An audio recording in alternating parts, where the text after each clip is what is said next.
Hey everybody, what's up and welcome back to today's video guys. And today guys, I'm going to go and be showing you how to delete a product template from your Shopify store.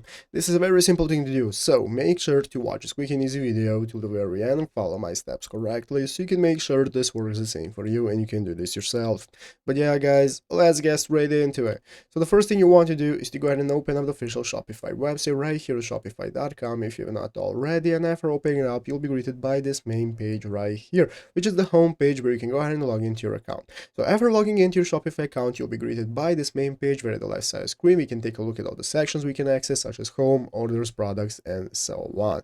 So let's go ahead and take a look at how we can get started. So guys, this is what we can do. First things first, we can go ahead and go into our products option right here and find the product that we want to delete the theme for and the template for. So if you open up one of your products, you can look right here at the right side of the screen. Once you scroll down, you can find the template you're using. As you can see, currently I have only one theme template I'm using, but if you want to use a different template and you do not want to use another template anymore, you can just select the different one right here. So once you have selected different template, now your product will no longer be using that template and you don't have to delete it. But if you want to delete your template and you don't want to have it anymore in your store, what you can do is to click the online store section right here at the left side of the screen, which is going to open up this theme section right here. And once now we can take a look at our theme right here and clicking the three dots right here.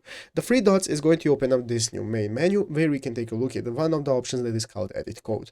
Click on edit code and this is now going to open up this new coding option right here. You can take a look at all the layout options we have and all the template options we have. So if you do not see it, click this arrow and this is now going to open up all of your templates, and here you can get started with deleting any template you do not want to use. As you can see, here's my product template, and here using the coding section we can delete any template we don't want to use. You can add new templates and so on, all using this section.